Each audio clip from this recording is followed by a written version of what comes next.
গোয়েন্দা প্রতিবেদন বলছে, গেল মে মাসে চিকিৎসার জন্য লন্ডনে অবস্থানকালে দিল্লিতে অবস্থানরত ক্ষমতাচ্যুত পলাতক প্রধানমন্ত্রী শেখ হাসিনার সাথে ফোনে কথা বলেন রাষ্ট্রপতি শাহাবুদ্দিন। সেই ফোন আলাপের সাথে রয়টার্সকে দেওয়া সাক্ষাৎকারে ডিসেম্বরে শেখ হাসিনার দেশে ফেরার ঘোষণার সম্পর্ক আছে কিনা এই নিয়েও মোটামুটি প্রশ্ন আছে রাজনৈতিক মহলে।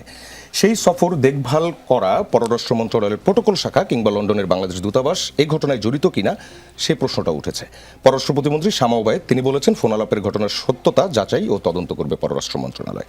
প্রশ্নটা হচ্ছে, বিষয়টির সত্যতা প্রমাণ হলেও ততদিনে রাষ্ট্রপতি থাকছেন না মোহাম্মদ শাহাবুদ্দিন, রাষ্ট্র কার বিরুদ্ধে ব্যবস্থা নেবে? 2 মিনিট। ধন্যবাদ আপনাকে এবং আমাকে যারা দেখছেন সকলকে ধন্যবাদ। প্রথমত হচ্ছে যে রাষ্ট্রপতি চেঞ্জিংয়ের যে বিষয়টা সেটা এন্টায়ারলি রাষ্ট্রপতির নিজস্ব মতবাদ থেকে আমরা যেটা বুঝতে পেরেছি যে তার স্বাস্থ্যগত কারণে তিনি অবসর চাচ্ছেন।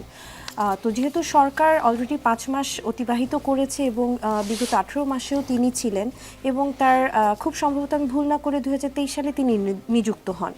তো সেই হিসেবে বেশ অনেক দিনই অতিবাহিত হয়েছে। তো আনুষ্ঠানিকভাবে ওরকম ঘোষণা এখন পর্যন্ত আমরা পাইনি, সুতরাং আমরা বলতেই পারছি আর 2-1 দিন দেখলে বোঝা যাবে কি হয়।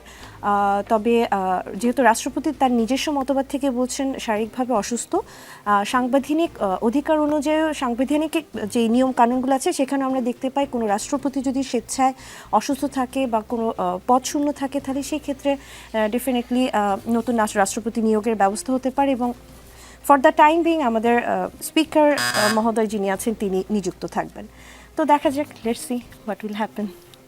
না, যে প্রশ্নের জায়গাটা আসছে সেটি হচ্ছে, যদি আসলেই ওই ঘটনার যদি তদন্ত হয়ে থাকে এবং তদন্তে যদি সত্যতা পাওয়াও যায়, সেক্ষেত্রে রাষ্ট্র কার বিরুদ্ধে ব্যবস্থা নেবে? রাষ্ট্র নিউট্রালভাবেই চলছে, হ্যাঁ একেবারেই নিউট্রালভাবে চলছে। তবে সেটা তদন্ত সাপেক্ষে বোঝা যাবে, তখন সরকার ডিসাইড করবে কি করণীয়। তবে তার আগেই রাষ্ট্রপতি নিজেই ঘোষণা দিয়েছেন তিনি অসুস্থ বা অসুস্থতার কারণে তিনি বিরতি চাচ্ছেন। সুতরাং এটা দেখার বিষয় আছে, দুই দিক থেকে দেখার বিষয় আছে।